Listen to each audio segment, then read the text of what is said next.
Goeiemôre. Op hierdie dag 17 Junie. Wauw, nee.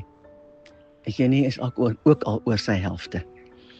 En vandag is dit weer tyd vir 'n Psalm 26. Ek sit hier buite in die tuin, en hier's allerhande ander voëls, en selfs eende, jy het seker net gehoor vlieg daarbo. Maar ons Vader bly altyd dieselfde. Hy ken my en jou, en hy het ons in sy hand. Dis net ons wat kan dwarsvoeter en wegbreek. Dankie Vader vir nog 'n nuwe dag en vir nog 'n voorreg om weer te gesels vandag oor Psalm 26. Ek bid Vader dat U voor my uitgaan en dat U my hart by U hart hou en dat U my woorde so rig dat niks daarvan mense sal wegvat van U af nie, nee. Maar dat ons almal deur hierdie Psalm werklike is 'n faset van U sal ontdek wat ons dalk nog nooit verstaan het nie. Breek U dit self vir ons oop asseblief, Vader. Ek vra dit in die naam van Yeshua. Amen. Psalm 26, 'n Psalm van Dawid, en vandag kies ek om dit te lees uit die Recovery Version. Judge me, O Jehovah, for I have walked in my integrity, and in Jehovah I have trusted, I will not waver. So, kan ek en jy dit waarlik saam met koning Dawid bely? Erken hoe dikwels storm ons in situasies in, sonder om eers behoorlik voorraadopname te maak. Laat staan nog om ons Vader se wil en inspraak af te vra oor dit wat ons wil doen en dit dan af te wag, sy antwoord af te wag. Is dit vir jou ook waar dit 'n mens sommer net so kan invoeter en goed in? En agterna skrik ons. Vers 2. Koning Dawid sê, Examine me, O Jehovah. Wow. Examine me. Try me. Test my inward parts and my heart. For your loving kindness is before my eyes, and I have walked in your truth. Oef, nou wonder ek hoe dikwels gaan ek en jy die dag in, en ons weet, hierdie wete, I walked in your truth, is ook my waarheid.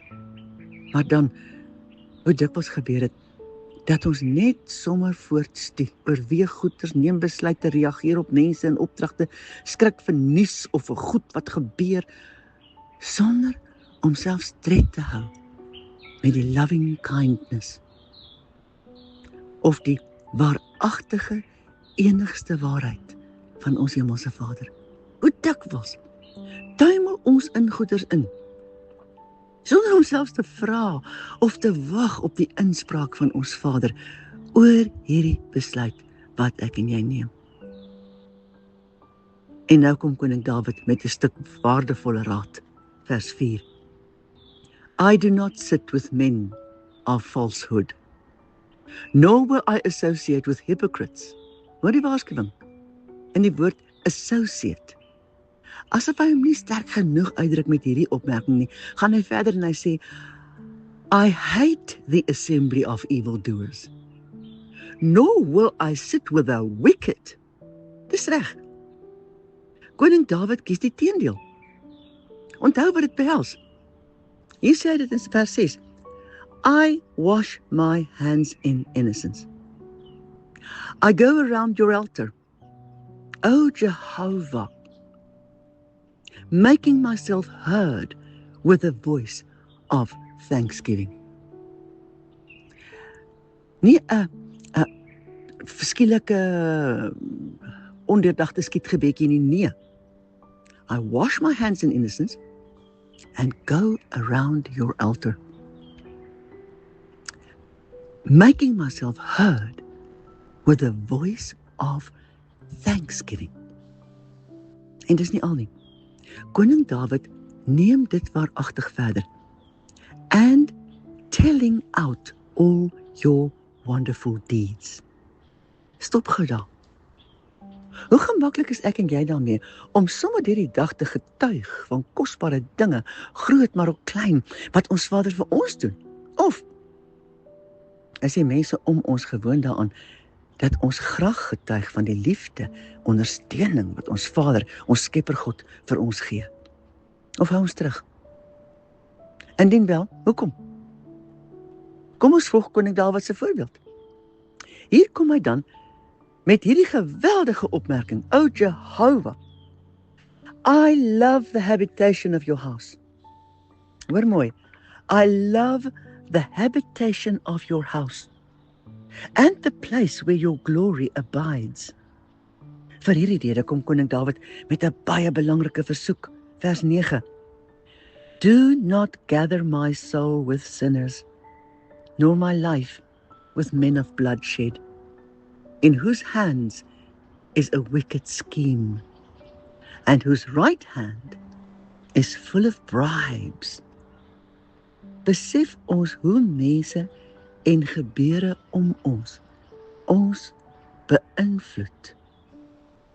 Daarteenoor, laat dit wat ons glo weer voetspore by ander, is ons ook besig om ander te beïnvloed. Hoor hoe lees vers 11 en vers 12. But as for me, I walk in integrity. Kan ek en jy dit sê? I walk in integrity. Redeem me. Op grond van hierdie integrity kan hy vra, redeem me and be glorious to me. My foot stands in evil ground. In the assemblies, I will bless Jehovah. Interessant die laaste vers 12. My foot stands in level ground. Ek het nou gesê evil. In level ground. In the assemblies, I will bless Jehovah. Level ground. Wat is level ground? Dis nie 'n verskriklike afdraande, dis ook nie 'n vreeslike moeilike opdraande nie. So, die woord sê elders ook, die Vader God sal ons paaie vir ons gelyk maak. En dit is wat koning Dawid ook hierna verwys, nie. My foot stands in level ground, in the assemblies, I will bless Jehovah. Nou kyk, as ek en jy ook na die assemblies toe gaan, is ons daar om te wys ek het nie gebank nie, of is ek regtig daar omdat ek 'n behoefte en 'n begeerte het om in die opregtheid van my hart teenoor my Vader, waarvan niemand anders 'n ding weet nie, maar ek weet en my Vader weet dat ek hom wil eer, en daarom I will stand in the assemblies of God. Vader, dankie dat ons weet ons kan nie vir U lieg nie. Ons bely dit, Vader. Ons kan nie vir U lieg nie. U verstaan ons beter as wat ons onsself verstaan. Vader, ek wil vanoggend vra, as daar enige iets in my is, of in enige een wat saam met my luister na hierdie psalm, as daar enige iets in ons is, waarvan ons moet ontslaa raak, omdat dit skeiding bring tussen ons en U, wys ons.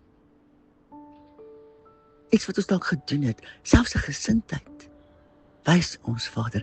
Help ons om ons hele binnekant so te rig, dat ons waaragtig U sal kan dien, dat ons U sal kan verwag, omdat daar geen skeiding is nie, en dat ons U dan sal kan dien, selfs in die poskantoorsery. Asseblief, Vader, wees ons genadig, dat wie U in ons is waaragtig, sal uitstraal, en dat ons saam met koning Dawid sal kan sê, ek kies, I choose to walk in integrity. Dit is wat ons graag van U wil vra vandag, Vader. Help ons om daar te kom. Ons eer U. Halleluja, amen.